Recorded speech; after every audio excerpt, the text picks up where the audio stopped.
Frecuencia subversa. Noticias. Contracultura. Diversidad. Porque nuestra palabra es nuestra arma. Estás en sintonía de Frecuencia Subversa.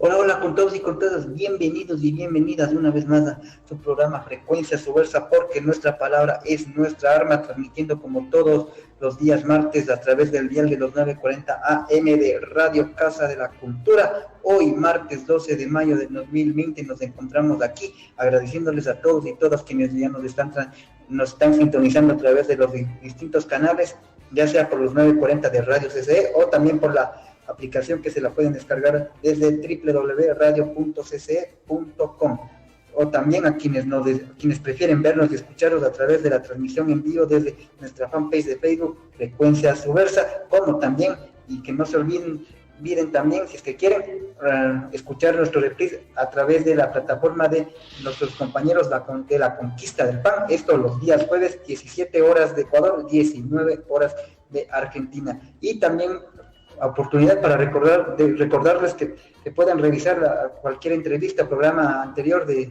Frecuencia Subversa a través de nuestra cuenta de YouTube. No se olviden también de visitar esa plataforma. Hoy nuestro programa está dedicado especialmente a esta crisis que ha desembocado esta pandemia del coronavirus, del COVID-19, especialmente en el ámbito de la educación, como ya lo anunciábamos la semana pasada un poco. Hoy vamos a profundizarlo un poquito más, y así lo vamos a hacer con dos entrevistas en los bloques que tenemos aquí en el programa. En primer lugar nos estarán acompañando los compañeros de la Revolución de las Mascarillas, una propuesta, una idea que surge a partir de estos tiempos pandémicos, ante las injusticias que se están generando desde el gobierno nacional con la población. Ya nos estarán explicando los compas de la Revolución de las Mascarillas, esto en el primer bloque, y después estaremos en una entrevista con el docente de la Universidad Central del Ecuador, de la Facultad de Ciencias Sociales y Humanas, el profesor Tomás Quevedo, con quien abordaremos un poco más cómo afecta este recorte presupuestario a la universidad pública. Y mucho más hoy en Frecuencia Subversa, porque nuestra palabra es nuestra arma, así que acompáñennos esta tarde.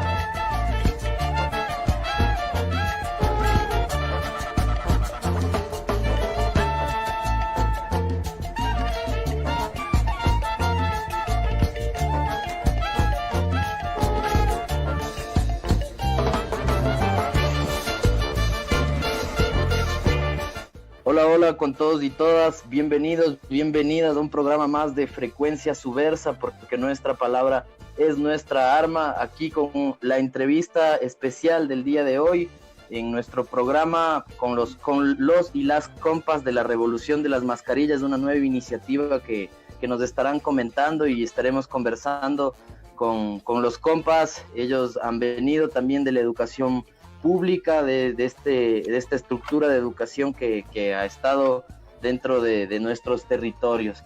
El día de hoy, martes 12 de mayo, nos encontramos entonces con los compañeros y también con David. ¿Cómo estás, David? Hola, Mateo, hola, ¿qué tal? Con todos y todas, esperando que se encuentren bien en estas épocas pandémicas, en estas épocas en las cuales estamos atravesando una coyuntura que lamentablemente le estamos pagando nosotros, los de abajo, los de la clase media para abajo.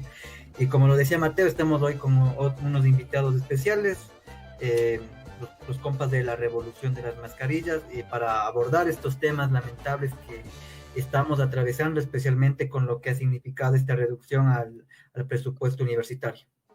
Así es, y con esto, bueno, para comenzar, recordar a todos que nos escuchan también en otros lados de Latinoamérica, se ha anunciado en estas semanas a través del gobierno nacional que habrá un recorte significativo a la educación pública. Es por esto que surgen este tipo de iniciativas interesantes. Les extendemos entonces la palabra a la compa o al compa que quiera hablar. Cualquiera de ustedes, está abierto los micrófonos. ¿Cómo están? Bueno, he comenzado a hablar porque simplemente parece insignificante las cosas que están pasando en momentos pandémicos. O sea, por el momento esto comienza con recortes mínimos.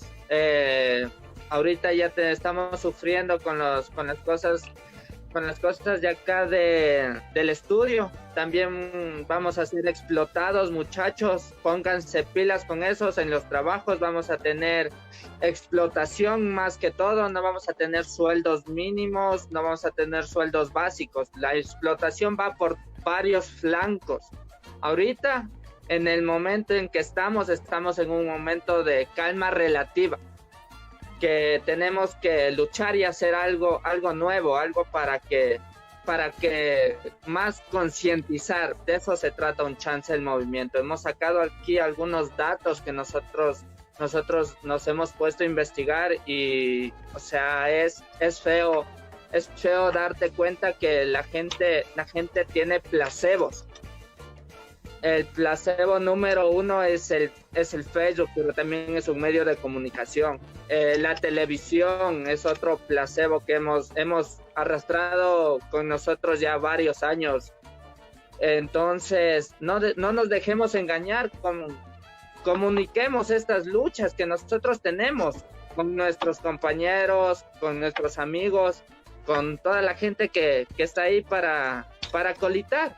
Aquí algo nuevo que recién estamos comenzando, la revolución de las mascarillas. Podemos surgir, podemos hacer las cosas bien y vamos con esa. Entonces, yo para platicar un poco de esto, de mi parte, esta lucha se hace por las futuraciones, por el futuro que viene atrás de nosotros, por la gente que viene atrás de nosotros, los niños de la escuela, jardines, todos los guaguas, tus propios hijos van a salir afectados por esto, porque la educación en línea no sirve. La presencial es la que estamos ahí para tener ahí un poco más de resistencia. Entonces, sí, para exigirlo. Compa, ¿tú qué nos puedes compartir aquí? Bienvenida. Claro, muchas gracias igual. Bueno, creo que el tema principal aquí es la reducción a la educación superior, que evidentemente es un golpe muy duro, especialmente a las clases obreras y a los de abajo, como decía David, ¿no? Es una cifra del 98.210.190 $, siendo las universidades más afectadas la de Guayaquil y la de la Universidad Central del Ecuador, ¿no? Entonces, aquí no solamente se está golpeando la educación superior, sino al sector laboral. Es decir, también van a haber despidos masivos dentro de los puestos administrativos de la educación superior, tanto como maestros y como personal, ¿no? Entonces, los maestros que se pueden quedar de planta, ellos van a tener una sobrecarga de trabajo, afectando así el rendimiento tanto de ellos como de la educación misma, ¿no? Y afectando a los estudiantes. Recordemos también que esto no es simplemente al sector de la educación superior, sino también a la educación media, secundaria. Los guaguacentros también, que son parte de la educación, están siendo cerrados, dejando a muchas personas sin trabajo y a muchos niños sin tener un inicio en la educación. Así es, y bueno, alguna gente como que no ve el amplio espectro como ustedes nos han podido compartir aquí. No solo afecta específicamente a ese espacio de las universidades, sino también a la educación en gran espacio, ¿no? David, ¿tienes alguna pregunta, algo que nos puedas decir? Sí, o sea, ¿cómo nació esta iniciativa de la revolución de las mascarillas, teniendo en cuenta que ahora estamos con estas cuestiones de una imposibilidad de movernos, pero contamos con las redes sociales? ¿Cómo llegó esta idea de la revolución de las mascarillas? O sea, fue algo simple. Es todo lo que tú puedes utilizar en tu casa. Es todo lo que tú tienes al alcance de tus manos. Es algo que está en tus manos y de ese algo chiquito se puede hacer un cambio grande. Una mascarilla no es mucho, es lo que nos tiene tapada la boca. Pero podemos coger esa mascarilla y hacerle un símbolo, tener algo representativo, tener algo que te represente a ti y al resto que utiliza la misma mascarilla, tenemos el mismo pensamiento, tenemos el mismo afán de lucha que nosotros en el fondo y siempre hemos tenido. Entonces, tú cuando coges una mascarilla te pones primero protección y luego le puedes coger como un símbolo de lucha para que la gente y todo el mundo vea que no es una simple mascarilla, ahora es un símbolo más, ahora es una forma de vida, porque esto de la pandemia no se va a quedar ahí. No es que va a pasar y nos vamos a quitar las mascarillas y vamos a andar como antes y va a ver las reuniones que nosotros teníamos antes. Esto no va a quedar ahí. Las mascarillas se van a quedar ya, si es posible, permanente. Ya va a ser una forma de vida. Entonces, es ahí la gran iniciativa que nosotros hemos tenido por algo común. Justamente hemos tenido en este último tiempo, especialmente en la última década, varias agrupaciones, varios movimientos. En la última semana, en el anterior plantón, se vio varios de estos movimientos, ¿no es cierto? ¿Ustedes están en alianza o son parte de ellos o son un nuevo movimiento? Nosotros somos nuevos, literal. No somos reconocidos todavía no tenemos estos espacios grandes como para difundir el mensaje que nosotros queremos, pero nuestro mensaje es más de revolución. He ahí la palabra revolución, o sea, más de cambio. Nosotros tenemos que hacer el cambio desde nuestras casas. Ese ahí el pequeño granito que nosotros queremos dejar y legado que nosotros queremos dejar. Comenzar a hacer el cambio desde nuestras casas, porque, o sea, la lucha en la calle ahorita es importante, no te voy a negar, es importante. Fuera importante y es importante toda la vida, pero la seguridad de la gente a nuestro alrededor también es importante. Tú no quieres enfermar a alguien más, entonces es ahí el pequeño cambio que nosotros queremos para comenzar esta revolución desde nuestras casas, acogerle al hermano menor, al tío, al primo, al papá, a la gente que no está alrededor, al vecino, al que trabaja, al que tiene con el asadón, a toda esa persona que no tiene una voz, dale voz. O sea, nosotros queremos darle voz a esa persona que no tiene voz, porque ellos piensan que se acaba esto y punto, va a ser como antes, pero no va a ser así. Las recesiones económicas ya están comenzando, la educación no va a ser la misma, entonces ahí el cambio. Claro, y es importante que estemos en eso, en la jugada, y lo que me parece interesante también es que se pueda reapropiar estos símbolos, ¿no? Hemos visto en Europa los chalecos amarillos, igual desde los movimientos de resistencias, desde el movimientos y colectivas feministas han utilizado diferentes formas de apropiar símbolos y en este caso es las mascarillas. Entonces, compañera, te preguntamos a ti, ¿piensas que esto transita también a ser un movimiento que se impulsará y difundirá en todas las protestas? Sí, de hecho eso es lo que se busca, ¿no? Porque como decía el compañero, las movilizaciones ahorita están un poco difíciles por toda esta cuestión sanitaria y por ende las autoridades están agarrando de esta cuestión para poder implementar las medidas antipopulares con las que nos han estado golpeando últimamente, porque no es solo una, sino son varias, y a todos los sectores. Entonces, eso se busca, el conocer, que este movimiento se conozca más o menos mediante las manifestaciones, porque viendo a largo plazo, se van a dar algunas, si es que las medidas antipopulares se mantienen, se van a dar algunas y por ende queremos llamar a la ciudadanía a que nos siga conociendo, a que nos cache un poco más respecto a todas las cosas y sobre todo a luchar, ¿no? Porque esto no se vence desde casa, desde las redes. Usan una buena herramienta, no hay que negarlo, pero la lucha es en las calles definitivamente, entonces eso.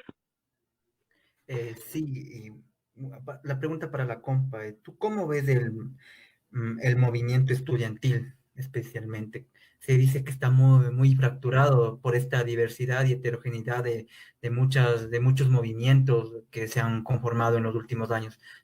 A tu manera de ver, ¿cómo ves el movimiento estudiantil, especialmente con estos últimos anuncios del gobierno y todo este levantamiento que se ha dado por parte de los estudiantes? Te digo esto porque, bueno, también hay que decirlo, y hay a veces figuras o personajes que también quieren aprovechar el momento para figuretear, ¿no? Dentro de la misma universidad, y eso no hay que negarlo, es obvio, pues, que están ahí quizás solamente para tomarse la foto y subirla a su Facebook, ¿no es cierto?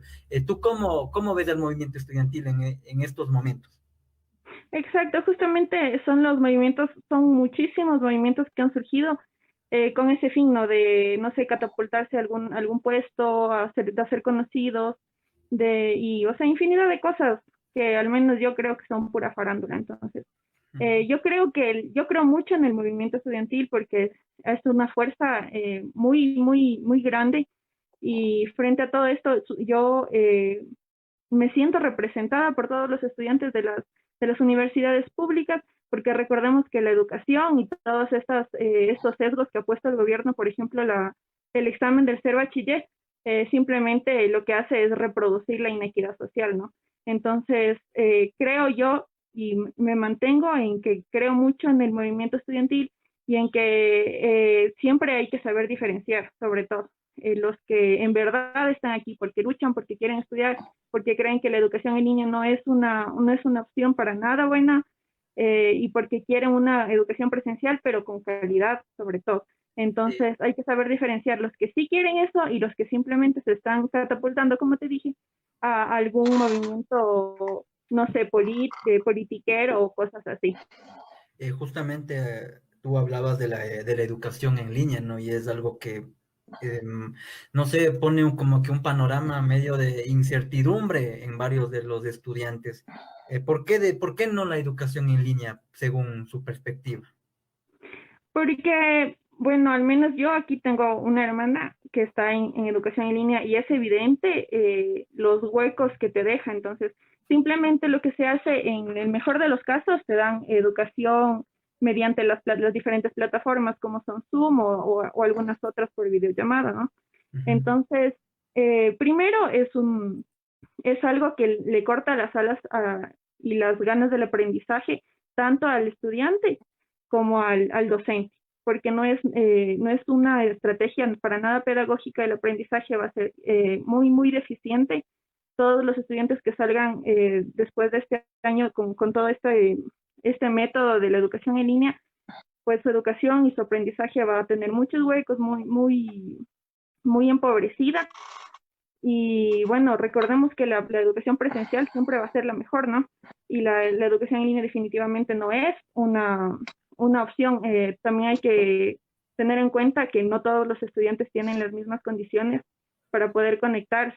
No sé, no tienen internet o al menos tienen solo un computador o algún dispositivo por familia cuando son dos o tres personas de la familia que estudian. Entonces ahí en ese momento es cuando tienen que ir viendo, o sea, eligiendo quién se va a conectar, si es que por ahí se les cruzan los horarios, quién se va a conectar de los hijos.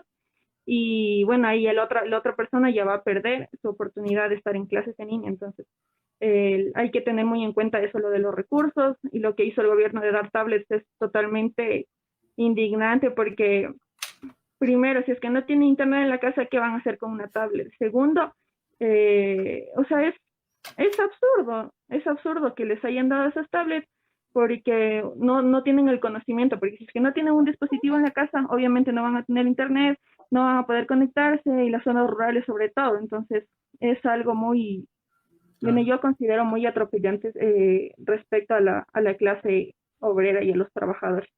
O sea, tú dirías, desde lo que me acabas de decir en parte de tu discurso, es que de mantenerse esta educación en línea, hablaríamos de que este sería como que un semestre perdido prácticamente. Exacto. Es un semestre, un año lectivo perdido. Se hablaba de la posibilidad de hacer esperar el año, pero definitivamente no lo quieren hacer. O sea, hacer que repitan los niños el año. Recordemos también que en las universidades que ya están en clases en línea, muchas, las horas de práctica son muy cargadas. Entonces, ¿cómo realizas tú las prácticas por una plataforma virtual? Entonces, es un semestre perdido prácticamente. Y la carga horaria de los docentes, recordemos también que eso afecta mucho el rendimiento tanto de ellos como de nosotros, como estudiantes. Claro. Bueno, entonces, ¿han tenido quizás contacto con alguno de las autoridades de la facultad o de la universidad? No, todavía no. Como te decíamos, es un movimiento totalmente nuevo y estamos como que queriendo principalmente que nos reconozcan, que la gente conozca y todos nuestros objetivos mediante esta lucha. Chévere. Mateo. Chévere, y igual me parece importante señalar que como decía el compañero también en un inicio, es como actuar con lo que tenemos en las manos, ¿no? Según tenemos entendido, también se pide a la gente que se interesa y que se motiva por la revolución de las mascarillas, enviar fotos, enviar imágenes, colgar cosas en redes con este hashtag que sería, ¿no? La tendencia de revolución de las mascarillas y a través de eso también ir impulsando todo este tipo de movimientos, ¿no? Que como nos mencionaron, y les extiendo la pregunta también, ustedes nos dijeron que se alejan un poco de estas tendencias politiqueras o partidistas, ¿no? En ese sentido. Bueno, eso sí es cierto, cachas. Primero, te doy una fe creencia de los políticos siempre mienten, como siempre lo han hecho. Segundo, nosotros no queremos reconocimiento, solo queremos que la gente tome conciencia. Es ahí el objetivo que nosotros queremos. Nosotros no queremos, ¿sabes qué? Tal personita hizo eso para ganarse algo. O tal personita está esto porque tiene eso. Nosotros, los ideales que tenemos no se venden primero.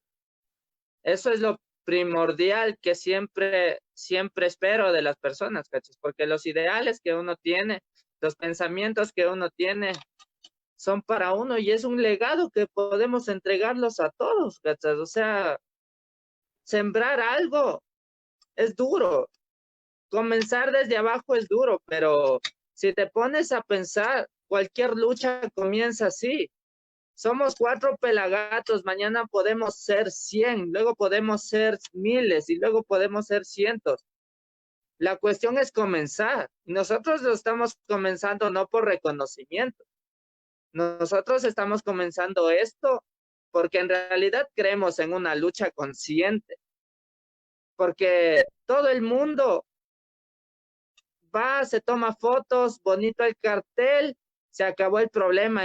¿En qué llegó tu protesta? ¿En qué llegó tu forma de pensar? ¿Para qué? Para tomarte fotos y subirte al Facebook y decir, ay, mira qué rebelde soy. O mírame, qué bonito. No, eso no es así. O sea, si vas a creer en algo, vas a armar algo, es para que la gente tome conciencia. O sea, no es por ti, es por los demás. O sea, literal, las luchas son así. Nosotros tenemos eso. Y es más para crítica de uno mismo, porque, o sea, si no te criticas tú como eres, o alguien no critica al resto, nos quedamos en la nada, ¿cachas? Nos quedamos así, sin pies ni cabeza. Entonces, es ahí el motivo del cambio que nosotros queremos, o sea, más de pensamiento. Ese es el motivo que nosotros queremos. Que la gente tenga conciencia, que sepa de lo que hace, que no se deje guiar, que no somos borregos, que nosotros tenemos culturas en diferentes lados, entonces ahí, y no ver también al joven como alguien que se pasa drogando todo el tiempo, sino que alguien con criterio. Es ahí también otra forma de lucha, porque nosotros no solo somos como jóvenes, no solo somos conciertos, no solo somos borracheras, somos conscientes y conscientes de todo lo que hacemos. O sea, tenemos que transmitir ese mensaje también, porque muchas luchas se quedan ahí en que qué bonito. la gente está haciendo algo, pero ¿de qué te sirve hacer algo si no coges tus objetivos en claro y vas y dices, no solo reclamemos, hagamos algo, Buenísimo. no solo pidamos, nosotros vamos a poner una propuesta, nosotros vamos a lanzar algo, nosotros queremos esto, por algo, por esto, para crear nuevas propuestas y que la gente sepa las propuestas que vamos a ir dando a futuro. Porque como nosotros te repetimos, somos nuevos, o sea, nosotros estamos aquí porque a algún loquito se le ocurrió esto, digamos. Es como la mentira de la sociedad que te ponen aquí. ¿Por qué estás en la sociedad? Porque algún loquito Claro. inventó una sociedad. Porque algún loquito inventó un sistema. Entonces, aquí es. Por eso es la lucha, por esas cosas. Y nosotros ahora estamos peleando por algo. Nada más. Buenísimo. Sí, no, recalcar y nosotros también adherir y sumarnos a tus palabras. Hay que trascender un poco a la acción, no solo quedarse en muchas veces y recalcar de sobremanera lo que has dicho. Hay muchas formas en las que el sistema y la sociedad tratan de criminalizar a la juventud y a sus proyectos, a sus trabajos, a sus ideas, incluso ese adultocentrismo que hace que no nos den la posibilidad de decir, de opinar, de actuar, de trabajar. Entonces es importante y este tipo de iniciativas autónomas, autogestionadas, que impulsan e implican también gente de culturas y subculturas urbanas como punk, rockers, metaleros, es importante, ¿no? Entonces, unas palabritas finales, compas, ya para ir acabándonos la entrevista. No sé si David tienes alguna pregunta que se quedó por ahí, o si no, lo que nos quieran compartir, algo que ustedes, compas, se les haya quedado sobre la mesa. No, chévere, a los compañeros bacana la iniciativa, esa es la actitud de no alejarse tampoco de la realidad que estamos pasando, quizás por el privilegio de tener un techo, pero no quedarnos ciegos ante lo que pasa, ¿no? Chévere, y como el compa dijo, no solamente hacer esto por farandulería, sino también por conseguir algo más en lo social. Así que bueno, amigos, sus palabras finales para cerrar la entrevista y gracias. Claro, bueno, igual agradecerles por el espacio y recordarles todos que este movimiento es nuevo, autogestionado, de jóvenes críticos que no se conforman con todas las medidas y todas las medidas y todas las cosas que les toca pasar, no solamente a nosotros, sino a nuestros padres, a nuestros hermanos y a los que vienen atrás nuestro, ¿no? Rechazamos totalmente todas las medidas antipopulares del gobierno hacia nosotros y recalcar que la lucha es definitivamente lo que nos va a llevar a un cambio. Buenísimo. Esa es. Entonces, muchachos, muchas gracias por el espacio también. Yo también estoy agradecido con todos ustedes. Aquí tenemos las diferentes cosas, tenemos herramientas, no nos dejemos, aguante y resistencia para todos, porque todos andamos en lucha, todos en este tiempo estamos en lucha, no solo yo, vamos tú. Si es que esto es de unirse, nos unimos todos, vamos por todo y vamos por los de arriba, que no nos dejen callados, no se dejen callar, comiencen, hagan, actúen, ve el HTM. Hazlo tú mismo, hazlo a tu manera, consigue tus ideales y vamos por una misma lucha, una misma causa y que las diferencias de pensamiento no te alejen, bro. Que todo lo que tú piensas puede hacer un solo puño y comenzar algo nuevo. Entonces, he ahí las diferencias, que las diferencias sociales, que las diferencias que nosotros tenemos entre nosotros mismos no nos alejes, que ni siquiera la música, porque todos somos jóvenes. Todos tenemos esa ansia revolucionaria, como siempre le he dicho, siempre he pensado esas cosas. Entonces, ahí yo más apoyo a la unión, que la gente se una, porque entre unidos somos más, como siempre, unidos somos más, y vamos ahí, la lucha, aguante y resistencia. Vacancísimo, esa es, y tus palabras son súper claras, que más bien lo que nos une sea mucho más que lo que nos divide, que nos junten esas luchas y a estar ahí pendientes, ustedes tengan por contado de que este espacio, Frecuencia Subversa, como medio libre y comunitario, estará a la disposición y con la apertura del caso para brindarles espacio a ustedes en lo que necesiten, apoyo, difusión, coberturas cuando se convoque cosas. Entonces nosotros apoyamos esta iniciativa y nos parece interesante. Entonces con esto estaríamos finalizando. Muchas gracias, compas, por haber acompañado esta tarde aquí en Frecuencia Subversa. Entonces con eso estamos finalizando, y a la gente que se interese, busque el hashtag en Facebook, en Twitter, en Instagram, escriban Revolución de las Mascarillas y busquen todo el trabajo que están haciendo los y las panas de esta iniciativa tan importante, trascendente y necesaria.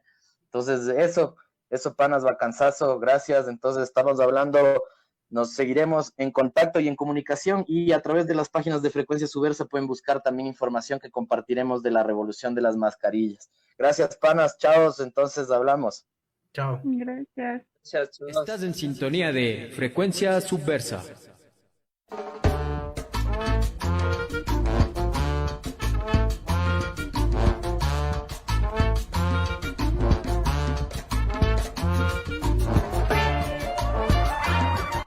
Regresamos aquí a Frecuencia Subversa después de haber tenido el enlace con los y las compañeras de la Revolución de las Mascarillas, este hashtag, esta tendencia que busca hacerse presente en las distintas manifestaciones, demostraciones y movilizaciones en la actualidad y en el contexto de los atropellos que el gobierno de turno ha desplegado frente a la población y contra la población.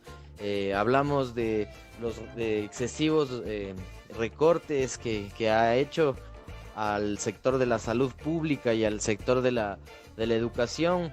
E incluso el día de ayer, el lunes 11 de mayo, hubo una serie de protestas en distintos puntos de la ciudad en contra del recorte a la educación pública. Esto sucedió en la pileta de la Universidad Central, también en algunos puntos del norte de la ciudad, en Carcelén, en el puente de Carapungo y en algunos otros lugares. Entonces, todos estos plantones, todas estas movilizaciones han sido convocadas bajo las medidas y protocolos de seguridad, de bioseguridad y de cuidado frente a la pandemia actual del coronavirus. Así que nosotros como Frecuencia Subversa apoyamos este tipo de iniciativas que buscan levantar la voz y no quedarse callados. Si bien es cierto, debemos cuidarnos, pero no debemos callarnos.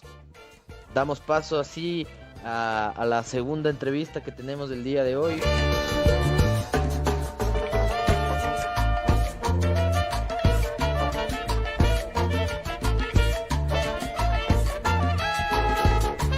Y bueno, ahora estamos con Tomás Quevedo, quien es profesor de la Universidad Central del Ecuador en la Facultad de Ciencias Sociales y Humanas, para que nos dé su perspectiva acerca de lo que está pasando con las universidades públicas debido al recorte presupuestario anunciado por el gobierno semanas atrás. Tomás, ¿qué tal? Gracias por estar aquí en Frecuencia Subversa. Hola David, muchas gracias por la invitación y pues espero poder responder, digamos, de la manera más adecuada a las preguntas que ustedes han planteado, y también un saludo a tu audiencia. Gracias, Tomás. Y bueno, en primer lugar, decir que Tomás es alguien que conoce perfectamente la educación pública. Él incluso fue estudiante también de la Universidad Central y ahora es profesor de la misma institución. ¿Cómo tú ves, cómo tú has tomado desde tu perspectiva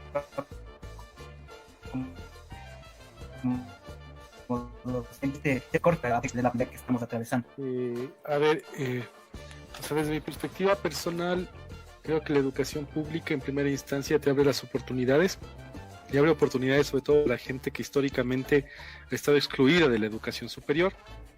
Creo que ese es como digamos, el punto de partida, no solo para mí, sino para varios colegas que yo conozco, ¿no? La educación pública nos dio la posibilidad de formarnos, nos dio la posibilidad de cierta manera de construir hasta nuestros sueños, ¿no? O sea, de hacer lo que nosotros queríamos. Y además de eso, digamos, hay que ser claros y enfáticos en una cosa, y es que la educación pública nos dio una profesión que nos ha servido para mantenernos, para sostenernos y también sostener a nuestras familias.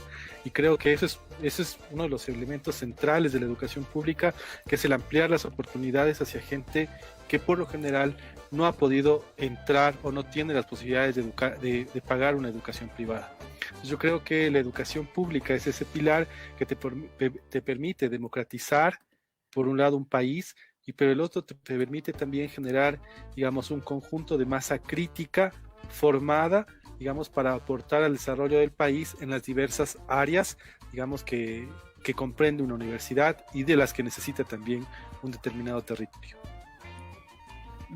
Chévere, gracias por esa introducción. No creo que has visibilizado varias de las cuestiones de la importancia de la educación pública, pero en la actualidad, ¿qué tan importante es ahora la educación pública en estos tiempos de pandemia, del coronavirus?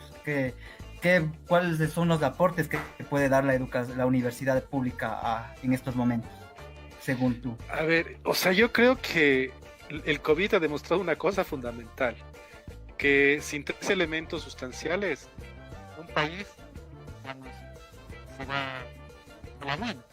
Uno, sin un sistema de salud pública decente. 2, vamos, la idea de que tienes que tener un sistema de investigación financiado por el Estado que esté permanentemente indagando sobre diversas problemáticas. Y 3, el fortalecimiento de las economías campesinas. ¿Qué pasa con estos 3 elementos? Salud, educación, agricultura. Los 3 los fortaleces mediante profesionales. O sea, digamos, tenemos que llegar a un momento en que entendamos, como decía Erving Goffman, que la gente, que los técnicos, los intelectuales, los académicos, los investigadores, hacen mucho por el desarrollo y por el conocimiento y el develamiento de la verdad del mundo. ¿Qué quiero decir con esto? Que suena un poco enredado. Pues básicamente que las investigaciones sirven para resolver problemas prácticos de la gente, de las personas, del mundo. O sea, yo te puedo decir lo siguiente: la Universidad Central del Ecuador ha estado presente permanentemente en los últimos meses dentro de la pandemia. ¿Con quién? Con sus estudiantes de posgrado, con sus internos rotativos de enfermería, de medicina, de atención prehospitalaria. Ha generado procesos de vinculación directos con sus unidades de psicología, con sus consultorios jurídicos gratuitos. Ha estado permanentemente interrogándose por el futuro del trabajo. Es decir, la universidad pública aporta, primero, digamos, con el personal de salud que está atendiendo en la primera línea de combate, como intentan decir ahora, al coronavirus. 2, está en la línea de atrás también haciendo las pruebas en sus laboratorios. Y 3, también está haciendo investigación sobre esto. Entonces, es fundamental ese pilar. Es decir, en la pandemia lo que ha demostrado es que más que nunca es indispensable la salud. Y como lo dijo el rector de la Universidad Central, tú no puedes desligar salud pública de educación pública. Es decir, es una cosa que va de la mano. Así es, Tomás. Y bueno, ¿cuáles serían entonces las consecuencias del recorte que se ha anunciado desde el Ministerio de Finanzas a la educación pública, entre las tantas cosas que se ha dicho? Verás, yo creo que la consecuencia principal, y vuelvo a la primera parte, es negarte las posibilidades o limitar las posibilidades de acceso a la educación a un gran y amplio sector, especialmente de los sectores populares. En los últimos 12 años, tú has tenido que hay muchísima gente de primera generación de una familia que entró a la universidad. Ese es un fenómeno muy, muy interesante que no se veía cuando yo estudiaba. Eso no pasaba por lo general de manera muy permanente, pero luego se volvió una cosa latente de que los hijos de los sectores populares sí estaban ingresando a las universidades, ojo, con todas las limitaciones del examen de ingreso, con todo lo excluyente que pudo haber sido esos mecanismos de ingreso. Sí hubo gente de primeras generaciones que entraron a las universidades, se amplió la oferta educativa, y es decir, en los últimos 12 años creo que hubo un proceso de fortalecimiento de la educación pública, especialmente en calidad, especialmente en investigación, especialmente en inversión en infraestructura. ¿Qué significa el recorte? El recorte, como diría Olin Wright, significa que un segmento de la sociedad, ¿no es cierto?, va a acaparar las oportunidades. En una sociedad como la nuestra, que es una sociedad que está marcada muchísimo por el conocimiento, ¿no es cierto?, tener un título universitario te garantiza a ti la posibilidad de ascender socialmente y de poder tener un empleo con una mejor remuneración. Obviamente depende de otros factores que también tú insertes en un buen trabajo, pero, digamos, al limitar el acceso a la educación superior con una reducción presupuestaria, lo que tú tienes de manera directa es que, digamos, esa brecha social entre ricos y pobres se incrementa. Se incrementa porque a los jóvenes se les niega la oportunidad de ingresar a la educación superior y por tanto de incrementar sus ingresos y tener una profesión que les permita, digamos, tener un mejor estándar de vida, que es lo que pasó en los últimos años. Eso por un lado. Por el otro, la Universidad Central tiene cerca de 700 profesores bajo la modalidad de contrato, tiene técnicos docentes bajo la modalidad de contrato, tiene trabajadores bajo la modalidad de contrato. Es decir, despedirías a más de 1000 personas que trabajan dentro de la universidad, que estaban con un contrato seguro hasta, digamos, mediados de este año y que de repente viene la incertidumbre. O sea, en términos de la sociología del trabajo, imagínate cuando un trabajador tiene que vivir con incertidumbre todos los días. ¿Qué tipo de sensación se construye? ¿Qué tipo de sensación, digamos, o qué tipo de tranquilidad podría tener ese trabajador? No puede tener ninguna. Y esa angustia se traslada también al espacio de la familia. Es decir, no puedes construir una familia bonita, así como porque vas a estar permanentemente con la intranquilidad y la angustia de no saber qué hacer. Y ese es otro de los efectos centrales. Otro de los efectos centrales, vas a tener que disminuir tu inversión en investigación. O sea, yo te digo, a la Universidad Central le ha costado muchísimo generar lo que tiene ahora. Es decir, una planta docente que en su mayoría está ya sacando, tiene el título de 4º nivel, está sacando, digamos, sus doctorados y ha invertido muchísima plata en investigación. Toda esa plata que invirtió en investigación, de repente, desaparece. O sea, porque además que hay que aclarar una cosa. ¿Por qué el recorte es a la nómina salarial de la universidad? O sea, porque es diferente. O sea, no es que te están cortando el gasto de las planillas de construcción, por ejemplo, o de obras físicas, ¿no? Sino que se están cortando al salario, porque el salario, mira ustedes, aquí hay un equívoco que hay que combatir muchísimo, porque la gente piensa que a la universidad le dan $100 millones y que los $100 millones están en una cuenta en el banco. No, no es así, para nada. El único gasto constante, y por eso quiero que entiendan bien esta parte del recorte, el único gasto constante del Estado en la universidad son los salarios. Porque los salarios los tiene que pagar mensualmente. De ahí el presupuesto de la universidad, lo que le da a la universidad, le llega recién al mes de octubre. Y el año fiscal se acaba en noviembre. O sea, si me cachas, tienes 2 meses para gastarte la plata. Entonces no ejecuta la universidad. No. Es que el Estado el Estado no brinda oportunamente los presupuestos que le ha ofertado a la universidad. Eso es una cosa, porque mira, hay muchos tecnócratas neoliberales que en las últimas semanas han dicho, no, pero es que la universidad es ineficiente. O sea, y cuando tú repites esa retórica neoliberal, lo que estás haciendo es justificar un discurso que dice, volvamos a la educación de antes. Y yo estuve en la educación de antes, cuando la universidad era un botín político, y claro, yo no quiero regresar ahí. O sea, y creo que los estudiantes, los docentes y muchísimos trabajadores están clarísimos de que no queremos esa universidad del pasado. Una universidad sin investigación, sin innovación, sin capacitación docente permanente, una universidad excluyente. Es decir, yo creo que esos elementos son elementos que no se pueden permitir que regresen al espacio universitario. Y yo creo que el recorte afectaría a esas dimensiones, la investigación, la estabilidad laboral. Es decir, quienes somos profesores titulares, por ejemplo, tendríamos que dar más horas de clase. O sea, tú te imaginas, o sea, yo soy sincero y el otro día lo posteaba en Facebook, es muy importante entender que el trabajo del docente no es un trabajo que vos lo haces de la noche a la mañana o que dices voy a trabajar 8 horas y ya, no. Es un trabajo que te demora las 24 horas del día. Es un trabajo donde tú estás pensando permanentemente en qué voy a hacer. Ves una película y dices, esto me sirve para dar clases. O sea, estás permanentemente buscando referencias para construir tu materia, para construir tus clases. Estás contestando mensajes, estás haciendo gestión administrativa, estás haciendo vinculación con la sociedad. Es decir, ahí hay un montón de elementos que deben ser entendidos sobre la universidad. La universidad, en mi perspectiva personal, es una de las instituciones que es el pilar fundamental del desarrollo y de la modernización de un país, pero además de eso, de la construcción crítica, de la construcción de una visión crítica sobre ese propio desarrollo y sobre esa propia modernización. Y entonces yo creo que ahí lo que nosotros hacemos como universidad pública es una labor fundamental porque intentamos responder grandes interrogantes que nos genera los propios procesos sociales, políticos, económicos que están en nuestra sociedad. Sin educación pública, sin capacidad crítica, creo que perdemos eso. Así es, Tomás, creo que nos has clarificado bastantes puntos y bueno, y desde la parte de los profesores, ¿ha habido algún tipo de organización frente a estas medidas? Mira, pues los docentes nos hemos preocupado, digamos, muchos, voy a empezar, digamos, por el prejuicio también. O sea, muchos dicen, ay, no, es que los docentes tienen un salario súper alto y defienden un montón de privilegios. O sea, yo igual, digamos, esta semana estoy en una cruzada contra los neoliberales que dicen que tenemos privilegios. O sea, yo te voy a decir, el rector de la Universidad Central, solo para ponerte un ejemplo de los muchos que hay, él tiene como 3 maestrías y 4 doctorados. O sea, él se ha matado estudiando y fue parte del equipo que desarrolló la vacuna contra la malaria. O sea, él lo dijo el otro día en una entrevista en El Comercio, gana $5,000, algo así. Con los descuentos, coge cerca de $3,700.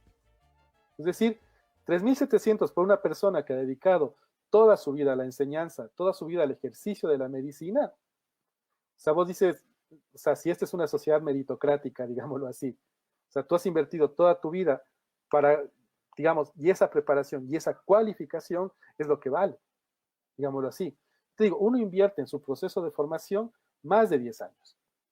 Yo lo decía, tú estudias 5 años una carrera, luego te especializas en maestría 2 años, luego te vas a un doctorado que te dura 5 años y luego sigues estudiando y en todo ese proceso de capacitación permanente. Es decir, lo que se valora como tal es ese proceso, digamos, de formación, de capacitación y la potencialidad de la innovación que tu conocimiento puede crear. Y que, ojo, la innovación no solo está en las ciencias duras o en las ciencias de la vida, la innovación también está en las ciencias sociales. Una sociedad sin ciencias sociales es una sociedad sin conciencia sobre sí misma. Sí, ahí la centralidad y también la importancia de defender la sociología, la politología, la antropología, el periodismo. Hoy más que nunca necesitamos un periodismo mucho más ético. Entonces, en esa dimensión es muy, muy, muy importante entender que los docentes no defendemos privilegios cuando defendemos nuestro salario. Defendemos nuestro salario como cualquier otro trabajador, pero como trabajadores que nos hemos cualificado muchísimo. Y que esa cualificación ha implicado dejar a nuestras familias por años, por meses, por ejemplo, a veces, ¿no es cierto? Y básicamente dedicar tu vida al estudio. O sea, eso es lo que muchos hacemos. O sea, para nosotros la pandemia es seguir trabajando en artículos, en investigaciones, en tesis doctorales. Es decir, es parte de todo eso. Y en medio de todo eso, obviamente, cuando a ti te amenazan con recortarte el salario, con incrementarte la carga salarial, ha habido un proceso muy interesante de diálogo entre muchos docentes de varias facultades, de varias universidades, que dio como forma el Frente de Defensa de la Educación Pública, que ha tenido, digamos, una muy buena convocatoria en las 2 movilizaciones que ha realizado y que está, digamos, tratando de desarrollar acciones no en defensa de privilegios, como te digo, sino en defensa, primero, de la educación pública y segundo, de los derechos de estudiantes, trabajadores y profesores. ¿Por qué te digo de los derechos de los profesores? Porque imagínate, si a alguien le reducen el salario, ¿qué va a tener que hacer? Buscar otro trabajo.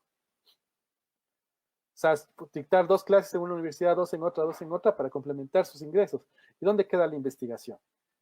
Se va al carajo. O sea, ese es uno de los principios fundamentales de entender el trabajo docente, de entender el trabajo de la investigación y de entender sobre todo el papel de la educación pública en un país. O sea, digo, el panorama de los profesores y de la sociedad ecuatoriana sería muy diferente con un gobierno que se preocupe por la gente y no por pagar la deuda de los tenedores públicos. O sea, la crisis sería muy diferente con un gobierno que te cuide. Yo creo que eso es importante.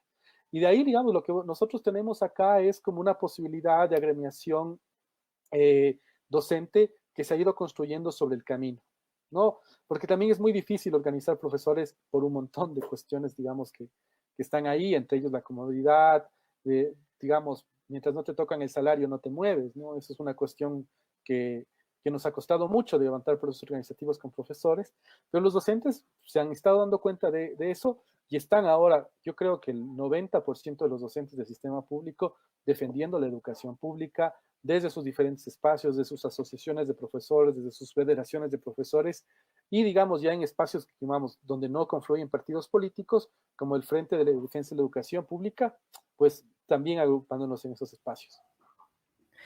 Así es, Tomás. Bueno, muchas gracias. No sé, lamentablemente no contamos con el tiempo suficiente para seguir alargando la entrevista, que sería muy interesante. Esperamos tenerte quizás en otra oportunidad aquí en Frecuencia Subversa para seguir profundizando estos temas que realmente son importantes, más aún la universidad pública y su vinculación de importancia con la sociedad. ¿Algunas palabras finales, Tomás? Bueno, agradecerte a ti por la entrevista, agradecer el espacio. Esperamos que justamente una de las grandes lecciones que nos ha quedado desde el paro de octubre es que la verdad de lo que está pasando en nuestra sociedad no está en los medios masivos, está en los medios alternativos, está en los espacios que se mueven por fuera de la hegemonía del control del gobierno, fuera del control de las empresas de comunicación. Y creo que es muy importante que en cualquiera de los espacios donde estemos podamos fortalecer la organización, la comunicación comunitaria, la comunicación disidente y claro, y por lo otro, defendamos la educación pública como un principio de vida. No podemos dejar que la educación pública sea amenazada, que la educación pública sea desgarrada. No podemos dejar que la educación pública vuelva al pasado. Yo creo que eso sí es importante señalarlo, recalcarlo. Y hay muchos docentes, muchos estudiantes y muchos trabajadores que están dispuestos a poner su tiempo, su trabajo para construir un nuevo país desde la universidad pública. Yo creo que a eso debemos apuntar. Muchas gracias, Tomás, por darte un tiempo. Gracias. Gracias, David, a ti, y cuando quieran, ahí conversamos. Saludos a la audiencia. Gracias. Tomás Quevedo, gracias. Estás escuchando Frecuencia Subversa.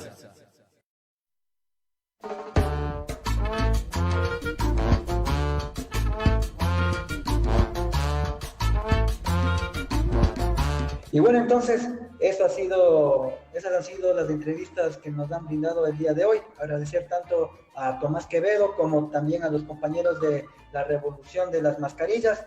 Gracias por tener en cuenta y por seguir apoyando este espacio de radiodifusión, donde siempre estaremos apoyando estos procesos, más aún hoy en día, cuando se están vulnerando los derechos fundamentales, como es el de la educación, que está siendo atropellado de manera inconcebible por parte del gobierno, del Ministerio de Finanzas. Estaremos atentos a lo que pase, solidaridad y apoyo con quienes conforman el sector de la educación pública, de la universidad pública. Y bueno, entonces, este ha sido un programa más de Frecuencia Subversa, hecho, elaborado aún desde el aislamiento. Esperamos que todos y todas quienes nos estén sintonizando estén bien, que se estén cuidando y que traten de evitar cualquier enfermedad, cualquier contagio en esta etapa, en esta época de pandemia. Así que bueno, esto ha sido todo por hoy en Frecuencia Subversa, porque nuestra palabra es nuestra arma. Nos estamos escuchando el siguiente día martes. ¡Chao!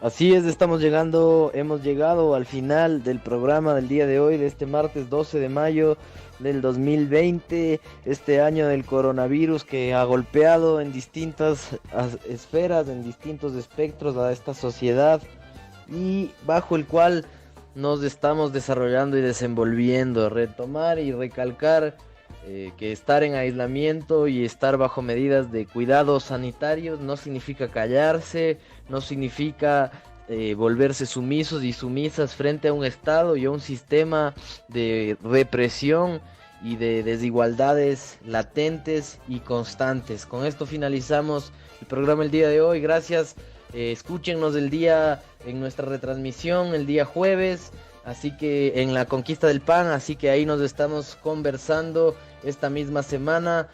Hablamos en los 9:40 AM, nos hablamos y nos conversamos la próxima semana, el próximo día martes, a la misma hora y en los mismos canales de transmisión. Chao.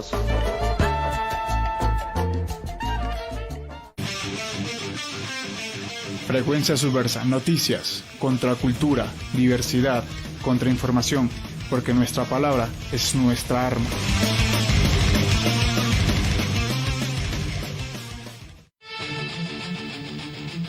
Frecuencia Subversa, noticias, contracultura, diversidad, contrainformación, porque nuestra palabra es nuestra arma.